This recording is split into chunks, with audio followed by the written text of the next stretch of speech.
What's shaking, everyone? So we're going to be discussing Black Lives Matter version of peaceful protests today. What I consider to be effective forms of protests, what BLM has done in the recent past, as well as the consequences of them not having clear and defined goals. But before we dig into that, if you guys like the videos that I put out each and every day and you appreciate my opinions, I'd really appreciate 3 times in a row you hitting that subscribe button, as well as, hey, dropping a like. It's not detrimental to you, but it does me a world of good. And if there's anything that you'd like to discuss regarding the video here today, or anything that my channel covers, hey, feel free to drop it down in the comments. I'm quite diligent about replying to everybody I possibly can. So if you'd like to create a dialogue, that's the best place to reach me. So let's just dig right into this. This came across my desk today, and it made me really want to do this video. Okay? Kenosha caravan blocks rush hour traffic and BLM activists occupy steps of county courthouse. Now, in the loosest sense of the term, this is a form of peaceful protest, okay? You aren't engaging in any violence, but you are causing massive inconvenience to a bunch of people, and that is not going to make them sympathetic to your cause. And Black Lives Matter, very much so, especially with their adoption of Antifa, violate what I would consider to be 3 core tenets of a peaceful protest, at least for them to be successful. You need to have a large, clear, and defined group. You need to have relatable goals that are easily identifiable and relatable. And you need to go about your protest methods in a non-confrontational manner. That's what a lot of people who advocate for peaceful protests seem to miss. When you are inconveniencing a bunch of people, they are not going to listen to what you have to say. Just think about it like a screaming child, okay? They really want that ice cream. They really want that toy in the store. Now, just because they might get it to shut them up in the meantime, that is going to create and foster a very negative attitude towards that child, or towards that group of people in this case. So when you go about things in a harmful manner, whether violent or inconvenience-wise, you're not effectively getting your message across. Here's a perfect example of how you can get your message across by using the tactics of peaceful protest. Take a look at the Million Man March.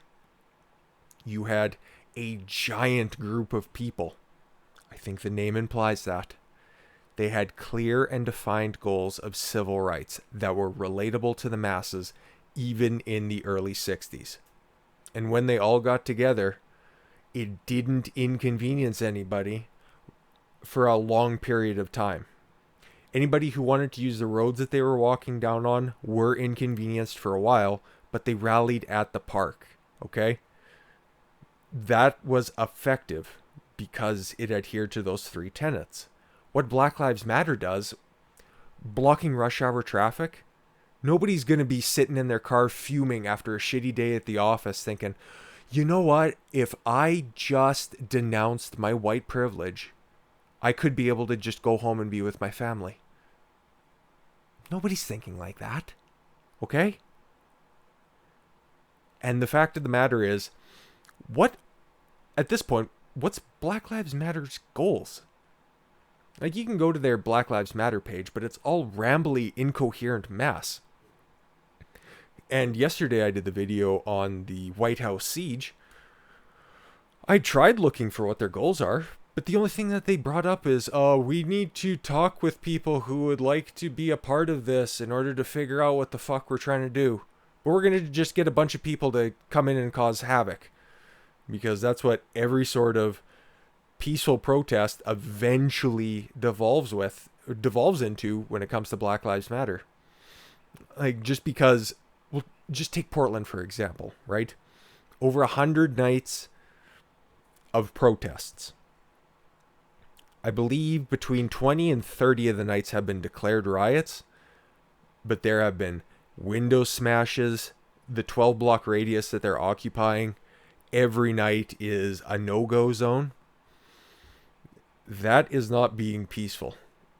If you aren't going to categorize it as a riot, that's fine. But I'm going to tell you that those violent protests cannot be categorized with a march or an assembly at a park. Okay? Now that we have the preamble out of the way, let's just give you the background on what happened in Kenosha last night. A caravan of Kenosha protesters, several with obscured license plates, blocked a highway during rush hour Monday evening, preceding Black Lives Matter activists who disrupted the peaceful night outside the county courthouse. The protest was reportedly in solidarity with those demonstrators in Lancaster, Pennsylvania, who had taken to the streets against the police shooting of a man who was charging at them with a knife. Now, for those of you unfamiliar with what happened in Lancaster, Pennsylvania, they laid it out in simple terms there. A man was charging at police officers with a knife. A man who has a history of stabbings and domestic violence charges against him was running and lunging and attempting to stab police officers.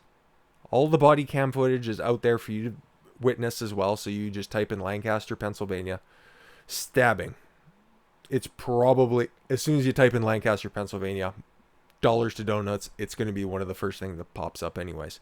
But that was a very justified shooting. The officer's life was in immediate danger, and if he did not act on it, dude, he'd get carved up. I don't know what else to tell you. So those riots, violent protests, whatever you really want to call them, I'm not too sure it got classified as a riot. It probably did, or probably should have at least. But they were swiftly taken care of. Because Pennsylvania don't fuck around. But what happened and what continued to happen in Kenosha is not effective form of protest, like I laid out earlier. And if you guys remember earlier in this current riot cycle, you had in Seattle this goofy bitch. She was laying in the middle of the road on a closed off entryway onto a highway, and she got plowed into by a Kenyan immigrant, I do believe. And they were doing a dance on the highway on a blind corner, and you're not expected to face any sort of real life repercussions. Like, this dude that hit her is obviously going to be scarred, because when you even inadvertently fuck somebody up, that stays with you for a while.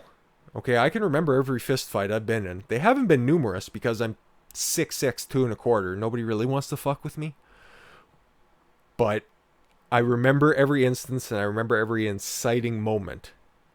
So I would imagine if I'm ever, knock on wood, hopefully never in some sort of a situation like this, I'm going to remember it. And these type of protests, they call them civil disobedience, but you're just setting yourself up to be a victim of a much more serious crime. And, okay, you could understand that these types of protests are happening in places like Seattle, right? Well, ground zero for stupid Chaz Chop in the Pacific Northwest, like Portland. And then, of course, it crosses the border into complete and utter stupidity, where you've got anti-racism protests block Vancouver viaducts for rally in support of Black Lives Matter.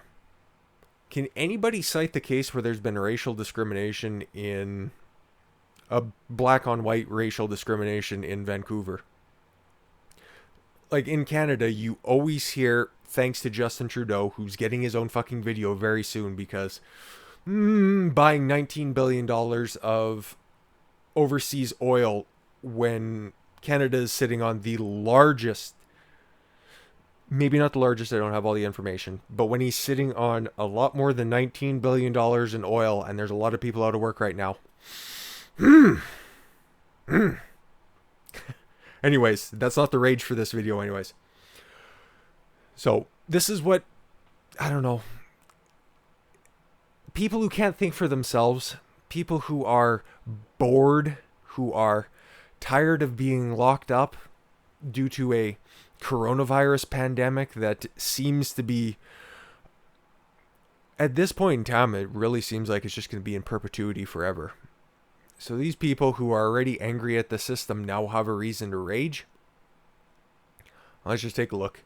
Anti-racism protesters lined up along the east and west ends of the Georgia and Dunsmuir viaducts early Saturday morning in a rally in support of Black Lives Matter and defunding the police forces.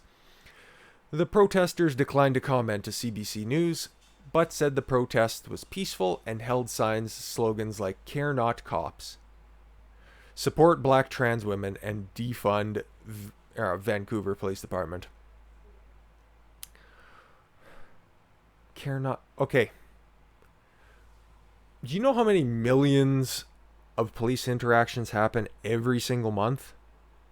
I forget the numbers, but a very small, like half a percentage point actually turn violent, and half of that half percentage point, if you break it down further, so that half percentage point boils down to another half percentage point of that whole part is unjustified violence, unjustified murder. So they don't even know what they're fighting for. Like, support black trans women.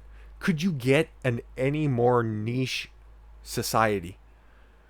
I bet we could count every black trans woman on fingers and toes throughout the entire world. That's not to say that they shouldn't have rights. Obviously not. Everybody deserves rights. All men are created equal. Extrapolate that out to women, okay? Don't fucking word police me. What are you actually trying to get across with that message? Do they deserve special treatment? No, I don't think that there should be any special treatment for you over anybody else. And defund the Vancouver Police Department. Give me a fucking break, okay? I heard something very interesting today when I was listening to Joe Rogan and Edward Snowden's recent conversation. And I want to circle back into that because he recommended that police unions are a very big problem with what is going on today. In my opinion, most unions have become so overblown, so much just a protect the boys club. You know, you've probably heard the old adage of the old boys club, and for the most part, that's what unions do nowadays. They just protect their own and exist in this kind of stasis where they're around, the union's around to keep the union around. What are they fighting for anymore?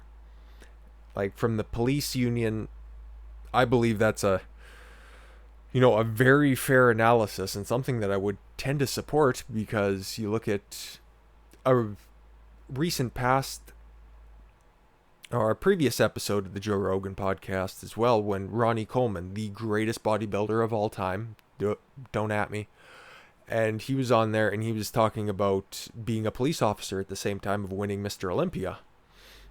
And the Arlington Police Department, which he was a part of for 2 decades, man, they didn't have nearly any problems.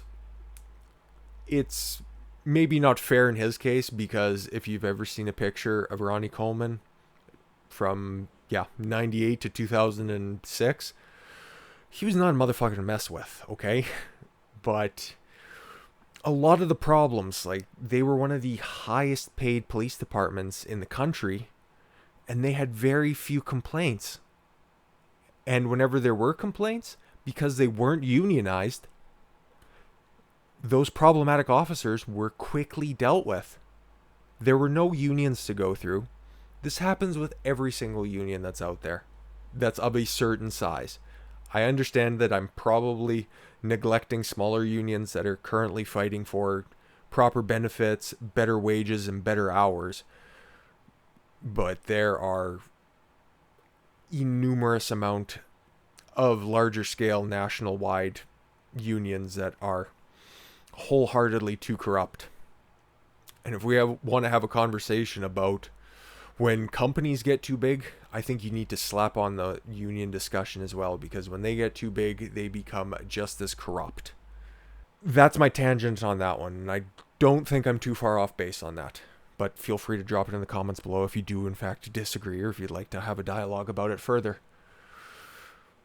But what you see with these Black Lives Matter peaceful protests, because they don't have defined goals, because they don't have peaceful methods, they end up devolving into real life situations where two LA County deputies in stable condition after being shot in Compton.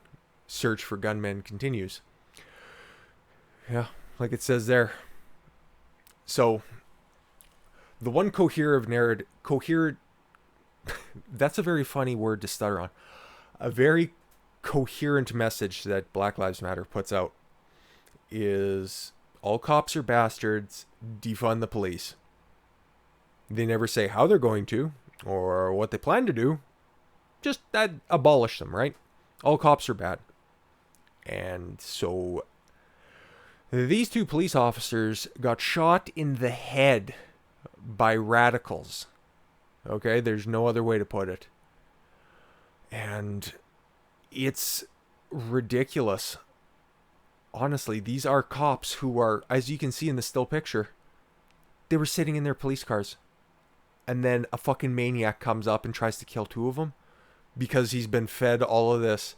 This is purely speculation at this point.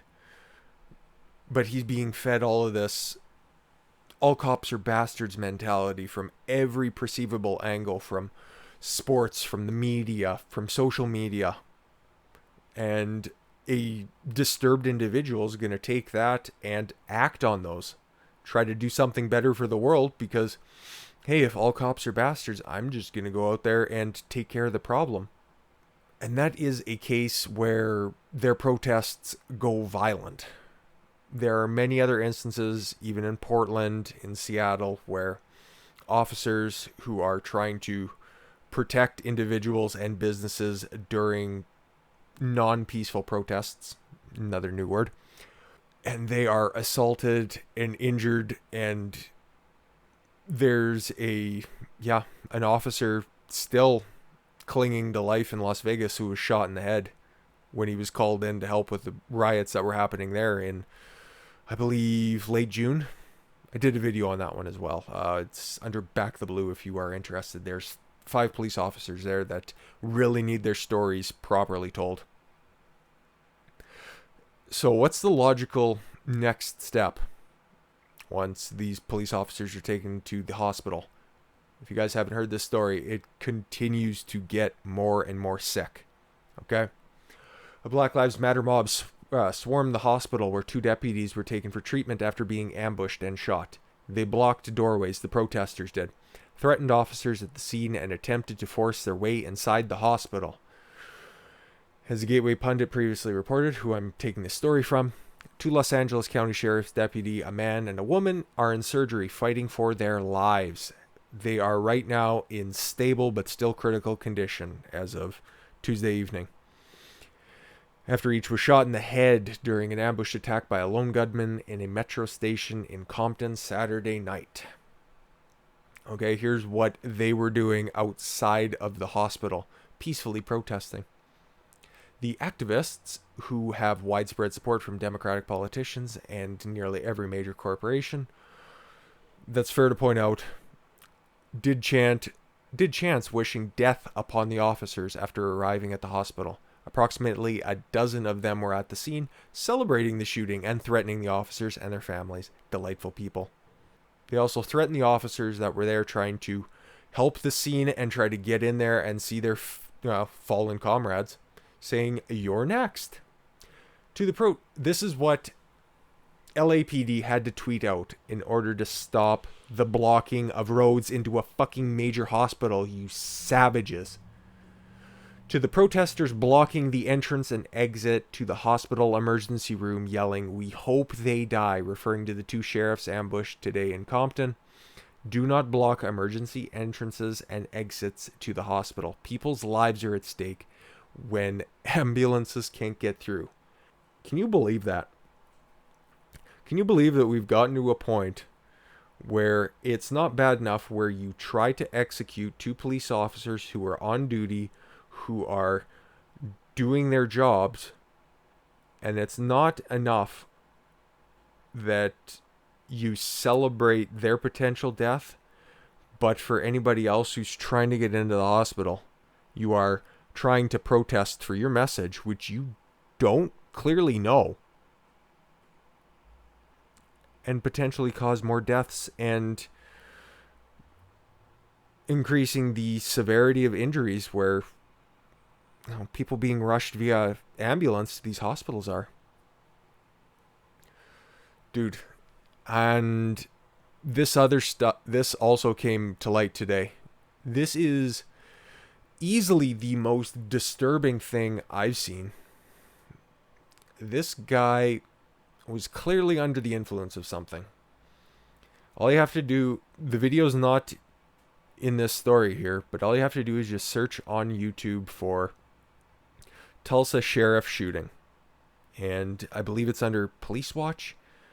And dude, for 8 minutes, they are being completely reasonable with this guy who's under the influence, who is refusing to get out of his vehicle because he does not have proper registration, and he is being totally belligerent to the officers. They escalate properly up how they're supposed to handle each situation. Like, they start telling him, please get out of the car. They're trying to be reasonable with him. And then they tase him because he's being non-compliant. It's a 10-minute video. For 8 minutes, they are talking to him, then yelling at him because he is not being responsive and not being fair with the officers that are there. And then after the tasing, he gets pepper sprayed. And then they're attempting to cuff him. He gets a hold of the officer who is right there. They get a hold of his gun.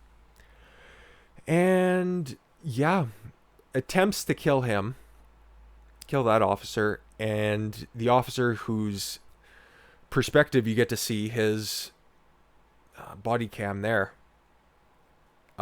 He's shot and lets out a scream in his final moments that will stick with you. I don't recommend watching the video. It's disturbing. It'll chill you. And this is what happens when a society no longer respects authority. It gets placed into you early that you should always question authority, which is a good thing. But it's one of those slippery slope things for people who are not mentally capable of rationalizing that. Ask questions of authority by all means. Get to the root of the problem. Understand why they want you to follow those rules or why they want you to follow their ideas. But when you come into a situation where all you're being told is cops are out to kill you, cops are bastards, everything is corrupt around you, the power structure is out to get you and keep you down, that's not true. And if you find yourself in a situation where you're believing that's true, that you are set in a caste system in a Western society, that is patently untrue. You can always do shit to fuck yourself up lower, or you can do stuff to fuck yourself up. Okay? You are never stuck where you are. You can make moves that might not pay off in 2 weeks, 6 months, or a year, but if you are consistent in your application of doing better for yourself, in 5 years, in 10 years, you will find yourself in a situation that will be so much better than your current one. Like, just to get anecdotal for a moment, currently I hold a job that I cannot stand. I am making moves through this video platform to express my opinions, to hopefully one day monetize those opinions, cull them, cultivate them, make them better so I can express to my audience out there the truth as I see it and give you my opinions, because I've been working on this stuff. I'm 30 years old right now. I've been working on this stuff for decades in different shades. And if my courage in making these videos inspires you to speak up, like I said yesterday in my I think it was the Black Lives Matter video. If you don't want to speak up because you fear losing something, that is totally fine. There are things that can be taken away. Like I said, in 5 to 10 years, your life may be better. Unfortunately, the slope heading down is a lot steeper. And if you have serious risks to speaking up and to being, true to your ideas, at least marshal them. At least write them down, think them out, and think them through and understand them. So when you are presented with shitty ideas like Black Lives Matter pushes out, just these unthought through ideas, you have the arguments in your head that you can bring forth and set the world in order, as Dr. Jordan Peterson always espouses. Set yourself in order first before you go to take on the world. I'll get off my soapbox for a minute and we'll wrap this up. So wrapping back around to these peaceful protests, when you don't have a cohesive group of people, when you don't have clearly defined goals, and when you can't be peaceful in your actions, these riots, these protests aren't going to work for you. There's a Harvard study that I'd like to reference right now. Now, this takes a look at peaceful and non-peaceful protests from 1900 through 2019, through the end of last year. Okay, as you can see here, the non-violent protests, when they have clear and defined goals, when they have a purpose, 47% of the time they are successful in achieving their goals. That is within the margin of error on pretty much every sort of study out there. And that's a great thing. When you can rally a bunch of people behind a relatable goal and you are successful in that, 50% of the time your demands will be met. Now, are there probably still some outlying ideologies that were non-violently protested for that could be realized? Absolutely. Those ideas can undergo more thought and be shaped a little bit better, redistributed out to society and the masses, and become successful. But as soon as you taint it with violence, you find out very quickly 56% become unsuccessful. Only 23%, 1/4 of the campaigns are successful. You've got a very fair sample size. You have 321 nonviolent protests and you have 301 violent protests. So these aren't small sample sizes, and these aren't unbalanced sample sizes. That means that as soon as people become inconvenienced or they become personally affected by your tactics for your cause, they don't want to support it because they see that as thuggery and is imposing your will onto somebody else, which is fundamentally un-Western, fundamentally un-American.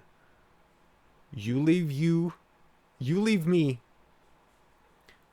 to my abilities and you leave me to my thoughts, and then you come to me with sincerity, wanting help, by all means, I will help you out with that. And that is what a majority of people out there are trying to do.